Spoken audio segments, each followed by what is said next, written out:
اشرح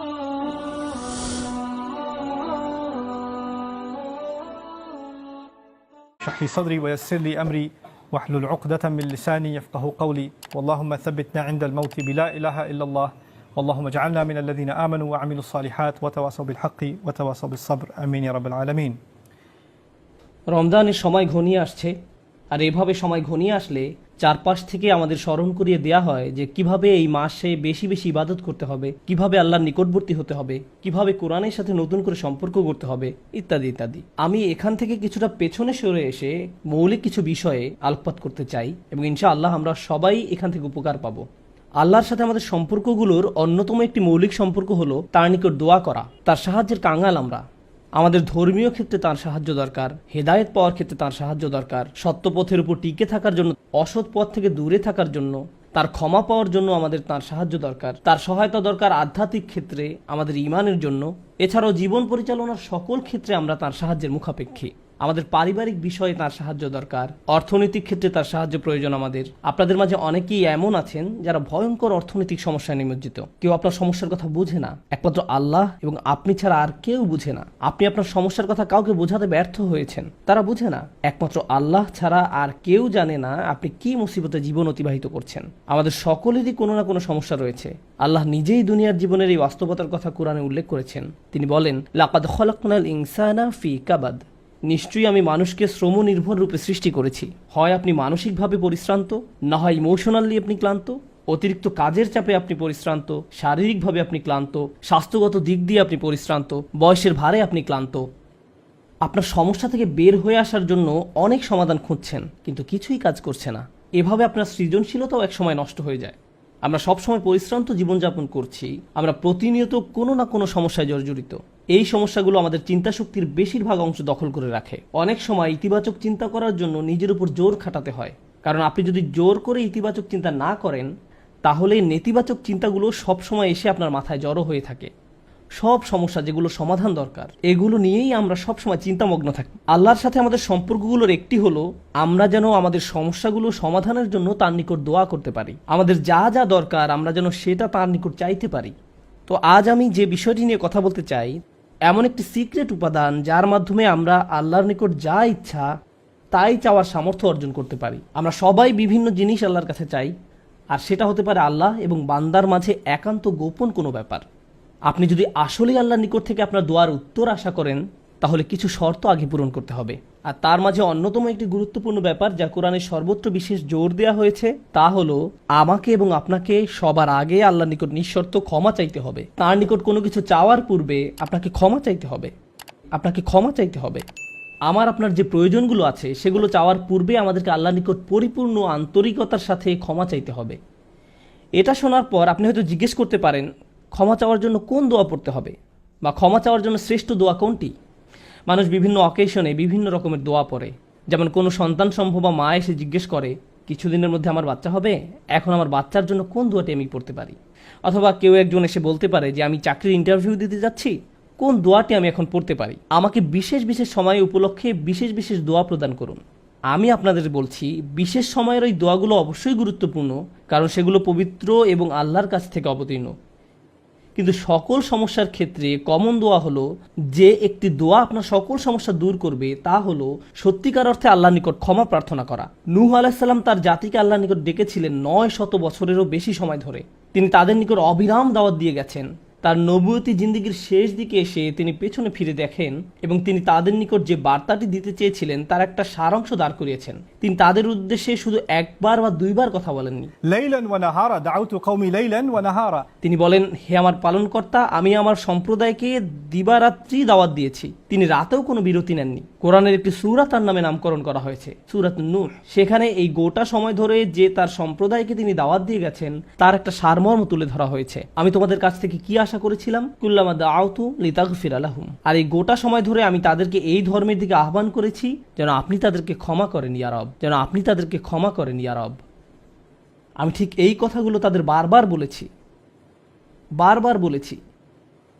ফাকুলতু ইস্তিগফারু রাব্বাকুম, অতঃপর বলেছি তোমরা তোমাদের পালনকর্তার ক্ষমা প্রার্থনা করো। ইন্নাহু কানা গফফারা, নিশ্চয়ই আল্লাহ হলেন এমন সত্তা যিনি বারবার ক্ষমা করতে থাকেন, বারবার ক্ষমা করতে থাকেন। এরপর তিনি যা বলছেন তা খুবই অসাধারণ।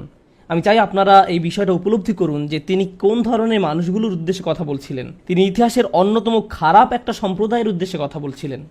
নূহ আলাইহিস সালামের সম্প্রদায়কে পৃথিবীর অন্যতম চরম অবাধ্য জাতিগুলোর একটি হিসেবে বর্ণনা করা হয়েছে। সূরাতুজ জারিয়াতে আল্লাহ বিভিন্ন জাতি সম্পর্কে বর্ণনা করেছেন যারা আল্লাহর বিরুদ্ধে, তাদের নিকট প্রেরিত রাসূলদের বিরুদ্ধে বিদ্রোহ ঘোষণা করেছিল, ফলে তাদের ধ্বংস করে দেয়া হয়েছিল। সূরা আন-নাজমে যখন নূহ আলাইহিস সালামের জাতির কথা আসলো, তিনি বললেন, ওয়া কওমু নূহিম মিন ক্বাবলু ইন্নাহুম কানু হুম আযলামু ওয়া আতগা। আর পূর্বে নূহের কওমকেও, নিশ্চয়ই তারা ছিল অতিশয় জালিম এবং চরম অবাধ্য। বিষয়টা যৌক্তিক মনে হয়। অন্য সকল নবীর মতো শুধু এক প্রজন্মের জন্য তাদের নবী ছিলেন না, প্রতি শতাব্দীতে ৩-৪ প্রজন্ম মানুষের জন্য শতাব্দীর পর শতাব্দী ধরে তাদের একজন নবী ছিল। প্রতি ২০ বছর পর পর নতুন নতুন প্রজন্মের আবির্ভাব ঘটে, আর নূহ আলাইহিস সালাম এটা দেখেছিলেন শতাব্দীর পর শতাব্দী ধরে। প্রতি ২০ বছর পর পর নতুন নতুন প্রজন্মের আবির্ভাব ঘটে, তিনি ৪০ থেকে ৫০ প্রজন্মের মানুষদের দেখেছিলেন, আর তারা সবাই তাকে প্রত্যাখ্যান করেছিল। আর তিনি সকল প্রজন্মকে একই দাওয়াত দিয়ে যাচ্ছিলেন। একটি উদ্দেশ্যকে সামনে রেখে আমি এই বিষয়টির উপর আলোকপাত করছি। তিনি চরম অবাধ্য এক জাতির উদ্দেশ্যে কথা বলছিলেন। তাদের নিকট তিনি কি প্রস্তাব তুলে ধরেন? তিনি বলেন, ইস্তিগফারু রাব্বাকুম, তোমাদের রবের ক্ষমা প্রার্থনা করো, ইন্নাহু কানা গফফারা। তোমরা বারবার আল্লাহর অবাধ্যতা করছিলে, তিনি বারবার ক্ষমা করতে থাকেন।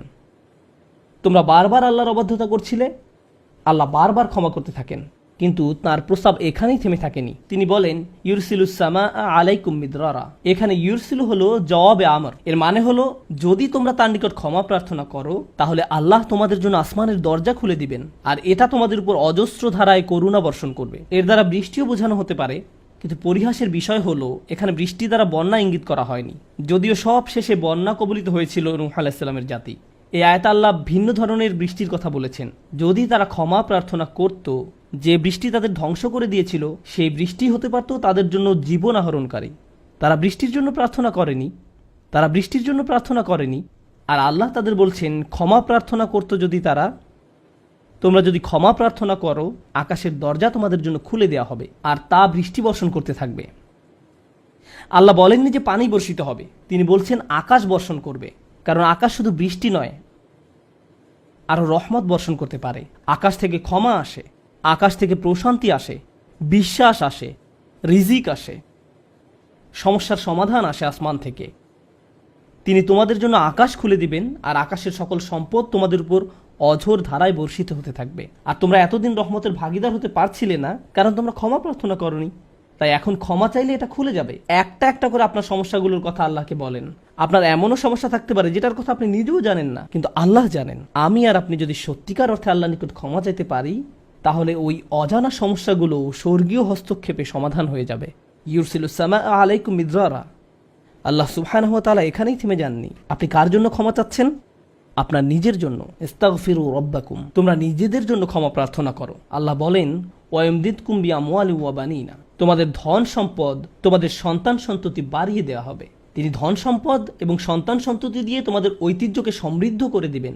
এমন সম্পদ নয় যা আপনাকে আল্লাহর কাছ থেকে দূরে সরিয়ে দিবে, কারণ এই টাকা দেওয়ার কথা এসেছে আপনার ক্ষমা চাওয়ার প্রেক্ষাপটে। তিনি আপনাকে ভালো অর্থ দিবেন, যা আপনার জন্য দুনিয়াতে এবং পরকালে কল্যাণ নিয়ে আসবে। তিনি আপনাদের ভালো সন্তান দান করবেন, যারা আপনার জীবিত থাকা অবস্থায় ভালো কাজ করবে, তারা আপনাদের সম্মান করবে, ভালোবাসা দেখাবে, আনুগত্য করবে, আপনি তাদের দেখে গর্বিত হবেন। এমনকি আপনি এই দুনিয়া ছেড়ে চলে গেলেও তারা ভালো কাজ করতে থাকবে, যা সাদাকায়ে জারিয়া হিসাবে আপনার আমলনামায় এসে যোগ হবে। আল্লাহ আপনাকে এই সব কিছু দান করবেন। প্রসঙ্গত, এই দুই শব্দ অর্থ এবং সন্তান সন্ততি।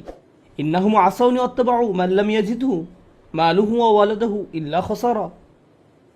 আমার সম্প্রদায় আমাকে অমান্য করেছে আর অনুসরণ করেছে এমন লোককে যার অর্থ ও সন্তান সন্ততি কেবল তার ক্ষতি বৃদ্ধি করেছে।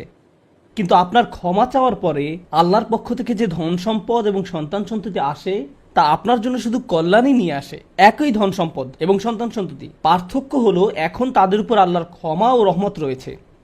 বিষয়টা এমন যেন তারা দূষিত হয়ে গিয়েছে, যতক্ষণ না আল্লাহ তার ক্ষমার মাধ্যমে তাদের পরিশুদ্ধ করেন। আল্লাহর নিকট ক্ষমা প্রার্থনা করলে কত শত পথ আপনার জন্য খুলে যাবে, আসমানের দরজা আপনার জন্য এমনভাবে খুলে যাবে যে আপনি কল্পনাও করতে পারবেন না। আপনি সবকিছু আরো ভালোভাবে বুঝতে পারবেন, আপনার ব্যক্তিগত সমস্যাগুলো দূর হতে শুরু করবে। উদাহরণস্বরূপ রাগের কথা ধরা যাক। রাগ হওয়া থেকে মুক্তি পাওয়া আসলেই অনেক কঠিন। বহু মানুষ খুবই সমস্যাপূর্ণ জীবনযাপন করে, খুব অল্পতেই রেগে যান, কিছু একটা তাদের সামান্যতেই ক্রোধান্বিত করে, আর তারা এর সাথে লড়াই করতে পারেন না। তারা তাদের এই সমস্যাটা বুঝতে পারেন, কিন্তু নিজের কাছে অসহায় হয়ে পড়েন এবং মনে মনে ভাবেন, না, আমার পক্ষে এই রাগ হওয়া থেকে মুক্তি পাওয়া সম্ভব না। হুদায়বিয়ার সন্ধির সময় সাহাবীরা খুবই রাগান্বিত হয়ে পড়েছিলেন। তাদের রাগ দূর করা সম্পর্কে আল্লাহ কি বলছেন? তিনি বলছেন, ওয়া আনজালাস সাকিনাতা ফি কুলুবিল মুমিনিন, তিনি আকাশ থেকে বিশ্বাসীদের অন্তরে প্রশান্তি নাজিল করলেন। প্রশান্তি আমাদের নিজেদের কাছ থেকে আসে না, আমরা নিজেদের প্রশান্ত করতে পারি না। মুসা আলাইহিসসালামের মা ভয়ে টেনশনে প্রায় মারা যাচ্ছিলেন, যখন তার ছোট শিশু একটা বক্সে বন্দি করে পানিতে ভাসিয়ে দিলেন। লাউলা আর রাবাতনা আলা কলবিহা, যদি আমি তার হৃদয়কে দৃঢ় করে না দিতাম। তার নিজের পক্ষে সে অন্তরকে দৃঢ় করা সম্ভব ছিল না। ঐশ্বরিক হস্তক্ষেপ বললে এটা ব্যাপার আছে। আল্লাহ তার অন্তরকে দৃঢ় করেছিলেন, যা আমাদেরকে আমাদের ব্যক্তিগত দুর্বলতা এবং প্রবণতা থেকে সুস্থ হতে সাহায্য করে। কিছু কিছু মানুষ অশ্লীলতার প্রতি খুবই আকৃষ্ট হয়ে পড়ে, কেউ কেউ ক্রোধ নিয়ন্ত্রণ করতে পারে না, আবার কেউ কেউ মারাত্মক লোভী, সবসময় শুধু টাকা পয়সা নিয়ে চিন্তামগ্ন থাকে। তারা এইসব থেকে বের হয়ে আসতে চায়, কিন্তু নিজেদের সাথে যুদ্ধ করে পারে না। এই সব সমস্যার সমাধান আসে আল্লাহর পক্ষ থেকে। আপনার একান্ত ব্যক্তিগত গভীর সমস্যার সমাধান আসে আসমান থেকে। বৃষ্টি যেমন পৃথিবীকে পরিষ্কার করে দেয়, তেমনি আসমান থেকে আল্লাহর রহমত এসে আপনার সমস্যাগুলোকেও ধুয়ে মুছে পরিষ্কার করে দেয়। ওয়ায়াজআল লাকুম জান্নাতিন ওয়ায়াজআল লাকুম আনহারা, তোমাদের জন্য উদ্যান স্থাপন করবেন, তোমাদের জন্য নদী নালা প্রবাহিত করবেন। অর্থাৎ আল্লাহ বলছেন, যদি শুধু ক্ষমা চাও সবই দিব। আমি আপনি মনে করি যে যদি আমরা আল্লাহর কাছে ক্ষমা চাই তাহলে শুধু ক্ষমা পাবো, কিন্তু আল্লাহ বলছেন, যদি ক্ষমা চাও তাহলে এমন কিছু নেই যা আমি তোমাদের দিব না। বিষয়টা এমন যে আপনি ইচ্ছা করলে এক এক করে বিভিন্ন জিনিস চাইতে পারেন, অথবা শুধু ক্ষমা চান তাহলে সবই পাবেন। কি আর বাকি থাকে? অর্থ, সন্তান সন্ততি, আপনার সকল সমস্যার সমাধানে আকাশ খুলে যাবে, বাগান, নদী, সব কিছু আপনার জন্য প্রস্তুত। মানুষ সাধারণত মনে করে যে যদি তার আল্লাহর ক্ষমা চায় তাহলে এটা শুধু তাদেরকে পরকালে সাহায্য করবে, কিন্তু এই আয়াতগুলো আমাদের বলছে না। এই আয়াতগুলো আমাদেরকে বলছে যে না, আল্লাহ শুধু আমাদেরকে পরকালেই সাহায্য করবেন তা নয়, তিনি আমাদেরকে এই দুনিয়াতেও সাহায্য করবেন। একবার হজের কথা চিন্তা করুন। আমার আপনার জন্য হজের সবচেয়ে বড় অনুপ্রেরণা হলো আমাদের অতীতের সকল গুনাহ মাফ করে দেওয়া হবে, আমরা নতুন করে আবার শুরু করতে পারবো। যে কাপড়ে আপনি কবরে শায়িত হওয়ার কথা, সেরকম একটি কাপড়ে আপনি হজে যান। এমনকি হজের সময় যখন আমরা মার্চ করি, সেই সম্পর্কে বলা হয়েছে, সুম্মা আফিদু মিন হাইসু আফদান নাস ওয়াস্তাগফিরুল্লাহ, অতঃপর তোমরা প্রত্যাবর্তন করো যেখান থেকে মানুষরা প্রত্যাবর্তন করে, এবং আল্লাহর কাছে ক্ষমা চাও। হজের মূল বিষয় হলো আল্লাহর নিকট ক্ষমা চাওয়া, এটাই হজের মূল উদ্দেশ্য। আর সেই হজের সময় আমরা কি দোয়া করি? রব্বানা আতিনা ফিদ দুনিয়া হাসানা অফিল আখিরাতি হাসানা অফিল আখিরাতি হাসানা। প্রতিটি তাওয়াফে একই দোয়া পাঠ করা হয়, যা কোরআনে মাজিদে এসেছে। রব্বানা আতিনা ফিদ দুনিয়া অফিল আখিরা রব্বানা আতিনা ফিদ দুনিয়া হাসানা অফিল আখিরাতি হাসানা। আমাদেরকে এই দুনিয়ার কল্যাণ এবং পরকালের কল্যাণও দান করুন। অন্য কথায়, এই দুনিয়ায় আমাদেরকে এমন কল্যাণ দান করুন যা পরকালের কল্যাণকে নিশ্চিত করবে। এরকম কিছুর অস্তিত্ব রয়েছে, আর এই সব কিছু আমরা তখনই পাবো যখন আমি আপনি আন্তরিকতার সাথে আল্লাহর নিকট ক্ষমা চাইব। খুতবার এই অংশটার উদ্দেশ্য ছিল আপনাদের নিকট ক্ষমা চাওয়ার কিছু উপকারিতা তুলে ধরা, ক্ষমা চাওয়ার লক্ষ্য বর্ণনা করা। কিন্তু আমরা এখনো বলিনি যে কিভাবে ক্ষমা চাইব। কেউ কেউ কৃত্রিম উপায়ে ক্ষমা চায়, আস্তাগফিরুল্লাহ আস্তাগফিরুল্লাহ আস্তাগফিরুল্লাহ। কারো কারো জন্য এটা এত নকল যে একবার আলী রাদিয়াল্লাহু তাআলা আনহু একজনকে এরূপ করতে দেখে বললেন, তোমার ইস্তেগফারেরও ইস্তেগফার প্রয়োজন, এর মাধ্যমে শুধু জিহ্বার ব্যায়ামই হয়, আর কিছু না। আমি এখন আপনাদের এমন একটি বিষয়ের কথা বলবো যা আমাদেরকে আল্লাহর নিকট ক্ষমা চাওয়া থেকে বিরত রাখে। বিষয়টা একজনের কাছে কতটুকু প্রত্যাশা করা হয় তার সাথে সম্পর্কযুক্ত। কিছু কিছু মানুষ মনে মনে এই সিদ্ধান্তে উপনীত হয়ে যায় যে আমি সারা জীবন ধরে অসংখ্য পাপে নিমজ্জিত ছিলাম, আল্লাহ মনে হয় আমাকে খুব একটা পছন্দ করেন না। কোনো কোনো মানুষ এমনকি এতদূর পর্যন্ত চলে যায় যে বলে ওঠে, আল্লাহ আমাকে পছন্দ করেন না, আল্লাহ আমার উপর খুবই রাগান্বিত। আমি জানতাম আল্লাহ এই কাজগুলো আমাকে করতে নিষেধ করেছেন, কিন্তু তারপরেও আমি করেছি। শুধু একবার নয়, বহুবার এই খারাপ কাজগুলো করেছি। সুতরাং আল্লাহর ভালো মানুষের তালিকায় আমি নেই, আমার নামাজের কোনো দাম নেই। মানুষ যখন নিজের সম্পর্কে এইরকম ধারণা পোষণ করে তখন সে কি করে জানেন? আমি তো খুবই খারাপ মানুষ। আপনি কি আমার জন্য একটু দোয়া করতে পারবেন? কারণ আমি ইতোমধ্যে দোয়া করার যোগ্যতা হারিয়ে ফেলেছি। এখন আপনাকে আমার জন্য দোয়া করতে হবে, কারণ আমি আশা করছি আল্লাহ অন্তত আপনার দোয়া কবুল করবেন। এতে হয়তো আমার একটা সুযোগ তৈরি হতে পারে, কারণ আমার কথা তিনি শুনবেন না। আপনাদেরকে আবার একটু পিছনে নিয়ে যাই। নূহ আলাইহিসসালাম কাদের কাছে আল্লাহর নিকট ক্ষমা চাওয়ার এই প্রস্তাব তুলে ধরেছিলেন? নূহ আলাইহিসসালাম কি এমন মানুষদের নিকট এই প্রস্তাব তুলে ধরেছিলেন যারা সারা রাত মসজিদে কাটাতো, যারা প্রতি বছর হজ পালন করতে যেত, রোজা রাখত এবং অন্যান্য সৎ কাজ করত? না, নূহ আলাইহিসসালাম ক্ষমা পাওয়ার এই প্রস্তাব তুলে ধরেন ইতিহাসের অন্যতম একটি বিদ্রোহী সম্প্রদায়ের প্রতি, যারা প্রজন্মের পর প্রজন্ম ধরে বিদ্রোহী ছিল।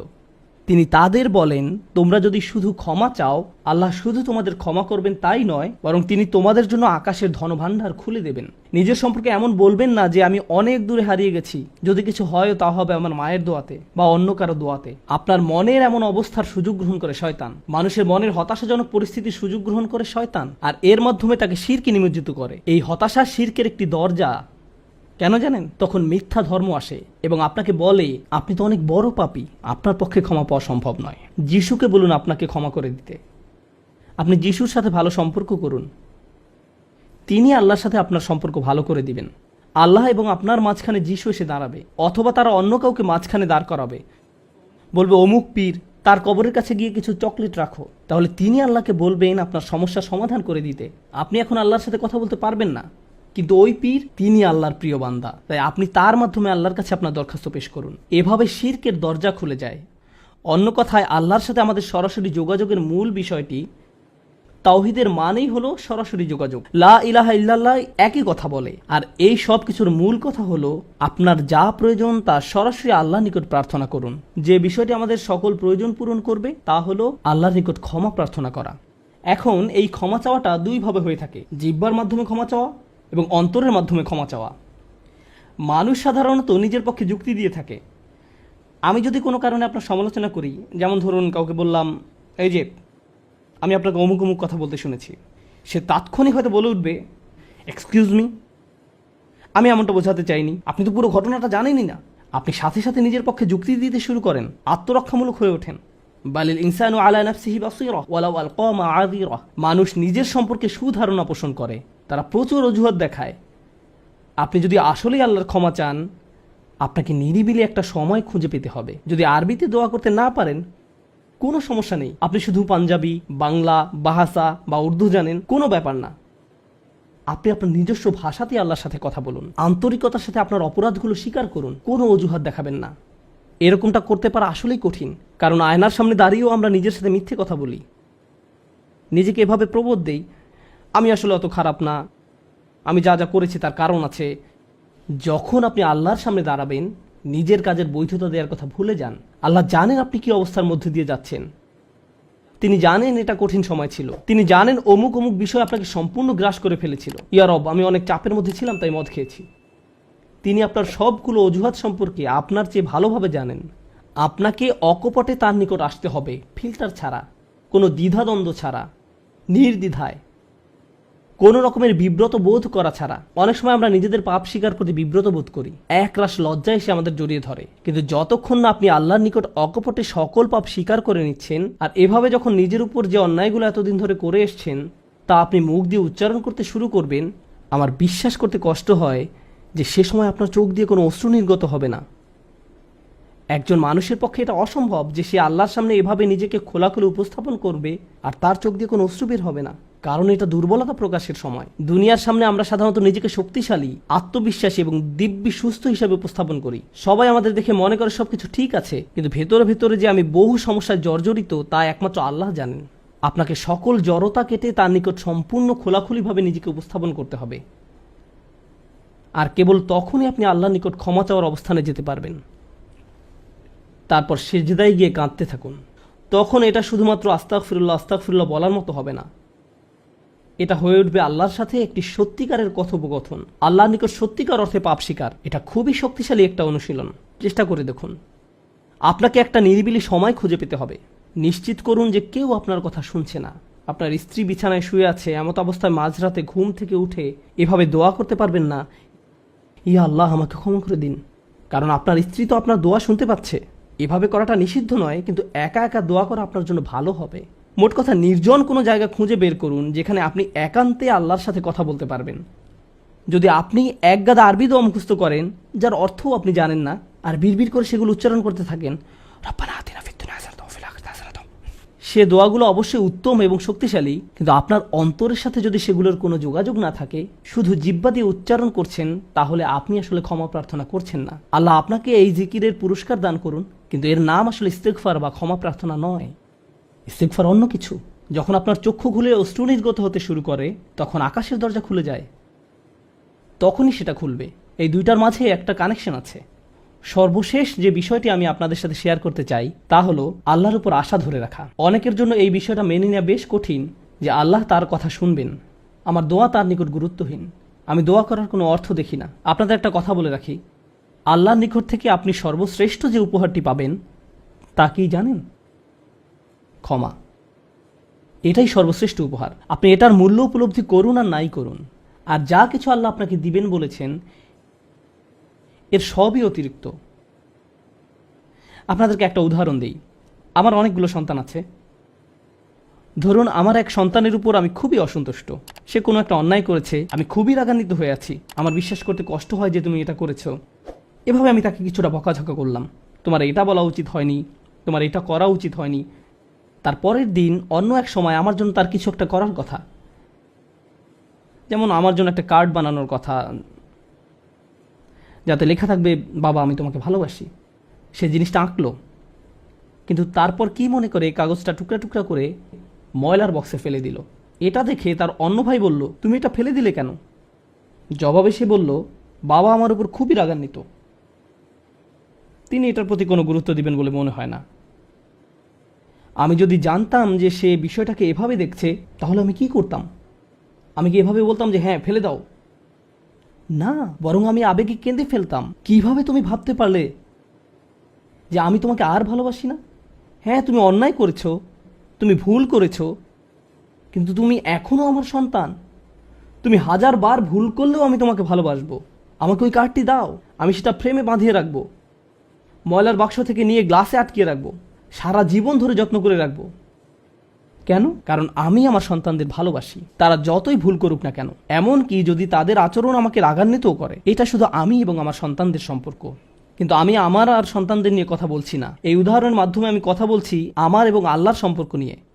আমি ভুল করি, আল্লাহ এমনকি আমাকে বকাঝকাও করেন না। আমি ভুল করার কারণে তিনি আমার উপর বজ্রপাত করেননি, তিনি আমাকে জাহান্নামে নিক্ষেপ করেননি, তিনি আমার হার্টবিট বন্ধ করে দেননি। যখনই আমি মিথ্যে বলি, আমি বোবা হয়ে যাই না। প্রতিবার হারাম কিছু খেয়ে ফেলার কারণে আমার হাত অবশ হয়ে যায় না। হারাম কিছুর দিকে তাকানোর কারণে আমি অন্ধ হয়ে যাইনি। তিনি এখনো দিয়েই যাচ্ছেন। আর আমি কিনা চিন্তা করতে শুরু করলাম যে আল্লাহ আমাকে আর ভালোবাসেন না। আল্লাহর সাথে আমার সম্পর্ক একসময় ভালো ছিল, কিন্তু এখন যেহেতু আমি খারাপ হয়ে গিয়েছি, তাই ভালোবাসাও এখন হারিয়ে গেছে। তাহলে দোয়া করার কি অর্থ আছে? মনে রাখুন, আল্লাহর মতো কেউ আপনাকে ভালোবাসে না। আমি আমার সন্তান বা পিতামাতার প্রতি যে ভালোবাসা প্রদর্শন করি, তা আল্লাহ তাআলা আমার ভেতরে দিয়েছেন। আমরা এমনি এমনি কাউকে ভালোবাসতে সক্ষম নই। ভালোবাসা আল্লাহর পক্ষ থেকে একটি উপহার। যদি আল্লাহর দুইটি সৃষ্টির মাঝে ভালোবাসা এত দৃঢ় হয়, আমাদের পক্ষে কল্পনাও করা সম্ভব নয় যে আমাদের জন্য আল্লাহর ভালোবাসা কত প্রগাঢ়, যে আমাদের জন্য আল্লাহর ভালোবাসা কত গভীর। কেউ এর বিপরীত বললে তার কথায় কান দিবেন না। একমাত্র যে মনে করে আল্লাহ তাকে ঘৃণা করে, তার কোনো আর আশা নেই, সে হলো শয়তান। সে এটা বিশ্বাস করে। তার ক্ষমা চাওয়ার কোনো কারণ নেই, কারণ তার সকল আশা হারিয়ে গেছে, আর সে নিজের সম্পর্কে এটা মেনে নিয়েছে।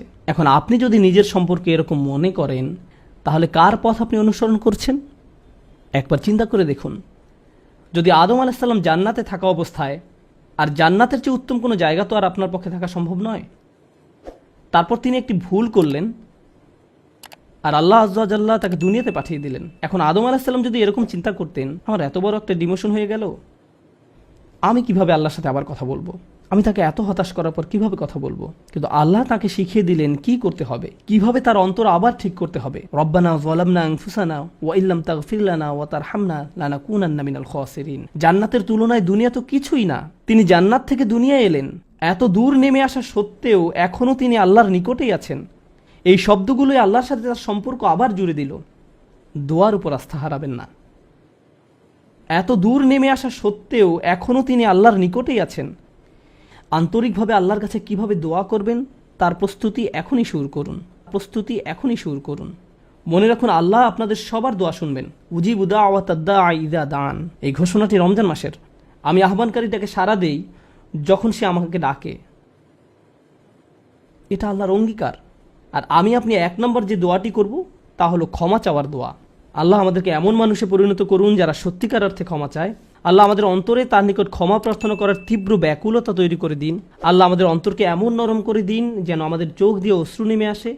আমরা যারা তার নিকট ক্ষমা প্রার্থনা করি, আমাদের সবার জন্য আল্লাহ আজ্জা ওয়া জাল্লা তার রিজিকের দরজা খুলে দিন।